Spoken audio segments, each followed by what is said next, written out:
Hi boys and girls, welcome to today's video. Today I am going to teach you how to make mandalas.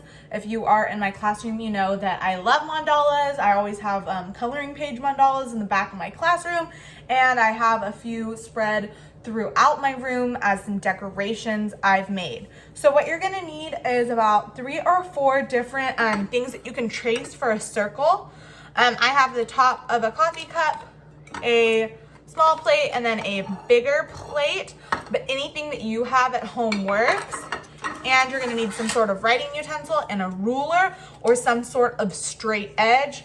If you don't have a ruler, you could use something like the edge of a book or anything that you find laying around your house that has a flat edge. So let's get started. What we're gonna do is start with our smallest circle, and we're gonna try to line it up in the center of our page as best we can. Of course, it does not need to be perfect. It's fine as long as we are trying our best here. So we got that one done. I'm gonna go in with my middle-sized plate. You know, actually it would have been smarter to do the biggest one first and then the smaller one so you could line it up better. Let's see if I can do that with this. So this one, as we can see, isn't gonna fit on the whole page. So I'm just gonna do what's on there. Should have done this one first, but that's okay. So start with the biggest one if you're at home. Actually, that lined up pretty well. I'm not mad at it, which makes this one, lining up this one, easier because I'm just gonna line it up as best as I can in the middle of that. Again, these don't need to be perfect. We're just doing our best and trying to have fun here. So you should have 3 or 4 circles depending on how many utensils you decided to use. You're going to try to put a dot in the very center of your smallest circle. Then we're gonna start by making a T shape. So one straight up and down going through that dot. So one vertical line, and then we're gonna do one horizontal line that also passes through the dot. So these 2 lines are intersecting. It's called a perpendicular line.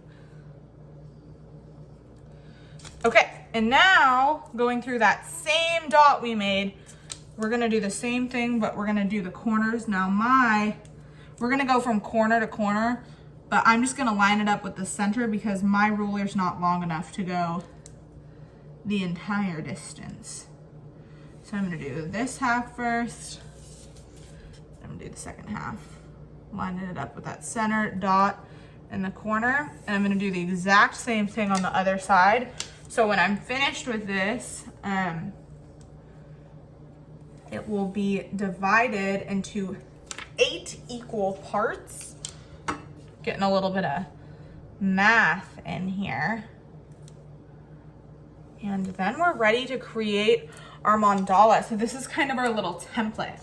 Now, like always, you can copy what I'm doing exactly, or you can do your own thing. You could do kind of like where you outline this with a marker and then go in and color. The whole thing is up to you. I'm just gonna go for it, starting with the center. So a mandala has something called radial symmetry. Now, if you're in my 2nd grade class, we learned a lot about radial symmetry when we did one of our insect projects. So that means that whatever happens in this tiny section also happens in all the other tiny sections. So it's symmetrical from the middle. So I think I can show you better than tell you.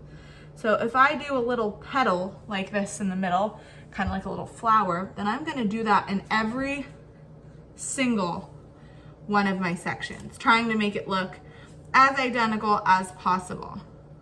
Again, it's okay if it's not perfect. It doesn't need to be. I'm gonna do a little line. I'm gonna start with a little flower mandala. And then I'm going to do a little leaf that goes over 2 sections. Again, you don't have to copy me. You can do whatever you want. If you do want to copy me and I'm going too quickly, remember you can always pause the video, rewind, do anything you need to catch up, and that is totally fine with me. Next, I am going to do a little droplet.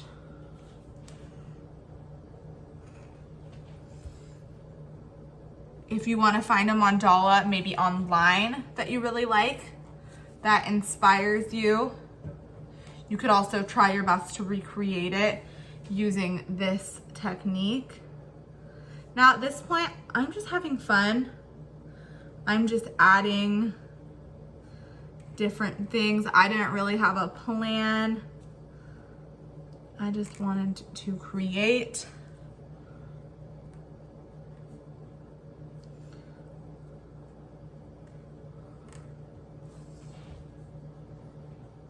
And yeah, I love making mandalas. I think it's super relaxing and therapeutic, and they look so beautiful and geometric when you're finished.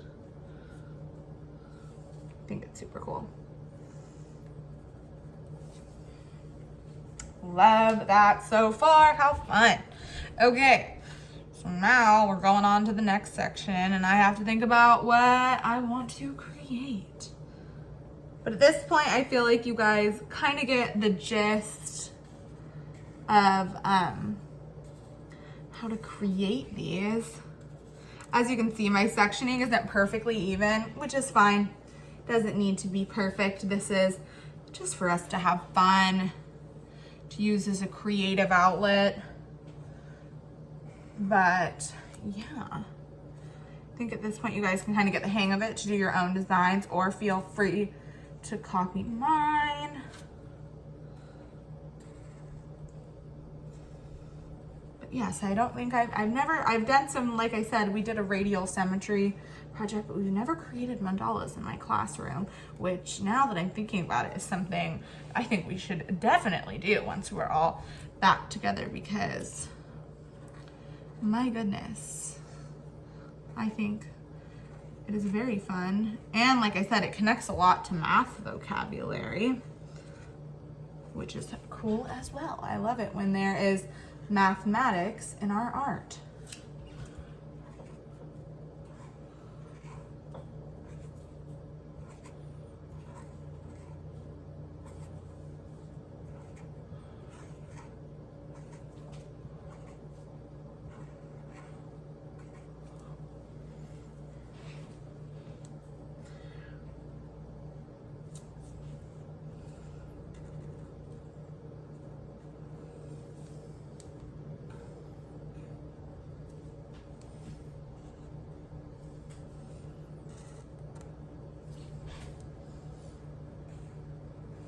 You can see I'm using a lot of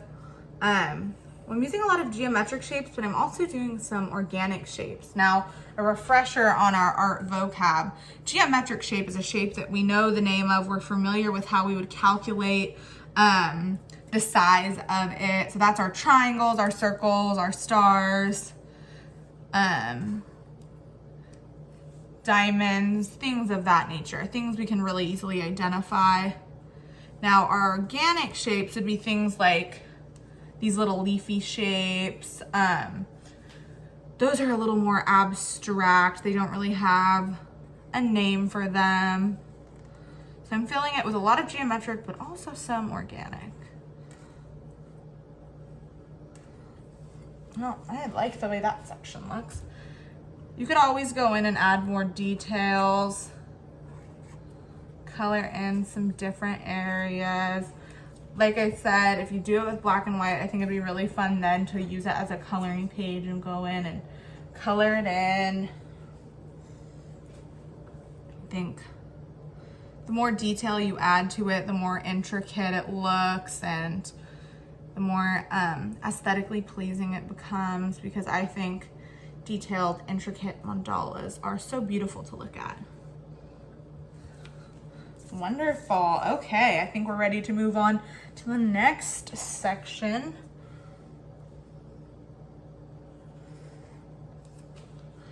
I always keep a kind of flowery vibe to my mandalas. I think it's just my personal preference. All this line work though does remind me of a project we did with the 6th graders of our optical illusions, where we had a lot of intricate lines to do that required a lot of focus.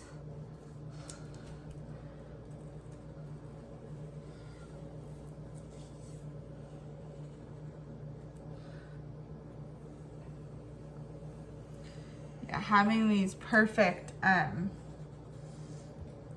circles that we got from our plates really helps us out with having a guide, as opposed to if we were just going in for it. Mandalas, when you're just doing them kind of freehand, have a tendency to get a little bit messy. And with this method, it helps it stay a little more structured.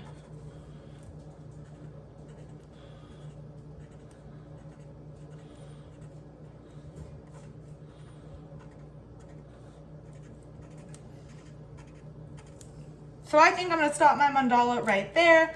I love it. Like I said, you could add more detail or less, color it in, whatever, it's up to you. I had so much fun doing this lesson with you guys. I'm super happy with the way mine turned out, and I'm super excited to see your mandala creations. I'm sure you guys will get very creative with them, and I honestly can't wait to see them. So I will see you tomorrow for our next lesson. I hope you have a great rest of your day.